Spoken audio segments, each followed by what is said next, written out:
Good afternoon বন্ধুরা। আজ আমি অসীম বিশ্বাস কলকাতা বারাসাত থেকে কিছু কথা আপনাদের সঙ্গে শেয়ার করার জন্য আমি একটু ভিডিওটা করছি। এমন দেখুন, আমরা আমাদের ভিডিও যে আপলোড করছি সেখানে দেখা যাচ্ছে রিচ কমে যাচ্ছে, এঙ্গেজমেন্ট কমে যাচ্ছে। তার জন্য আমাদের অনেক বড় বড় ক্রিয়েটার আছে, বিভিন্ন বন্ধুরা আছে, তারা বিভিন্ন রকম সেটিংয়ের কথা আমাদের বলছে। আমরা সেই অনুযায়ী বিভিন্ন সেটিং একটু ওলট পালট করে দেখছি যাতে আমাদের ভিউটা বাড়ে, এঙ্গেজমেন্টটা বাড়ে। আমি আপনাদেরকে অনুরোধ করব, ওসব করতে যাবেন না।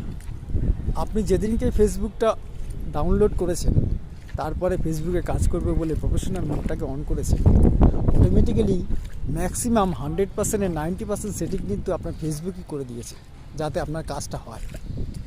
তাই সেখান থেকে আমি বলবো, যেহেতু 90% আপনার সেটিং আছে, 10% হয়তো এদিক ওদিক থাকে, সেটা কাজ করতে করতে অটোমেটিক্যালি দেখবেন আপনি নিজেই করে নেবেন।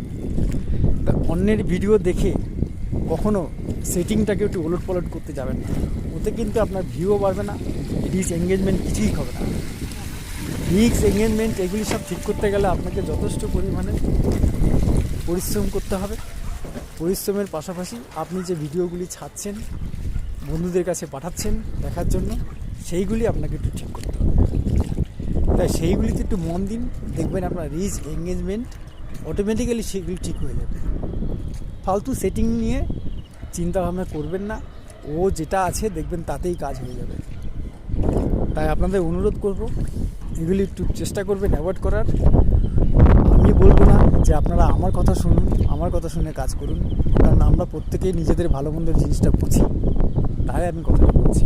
আমি আমার ক্ষেত্রে যেটা পেয়েছি, আমি প্রথম এরকম করেছিলাম, করে দেখলাম কিছুই হয় না। তারপরেই আবার ফেসবুকটাকে ডিলিট করে দিয়ে আবার আপলোড করেছি। আপলোড করে সেইভাবে আমি কাজ করছি, এতে আমার কাজ হয়েছে, তাই আমি আপনাদের সঙ্গে শেয়ার করলাম।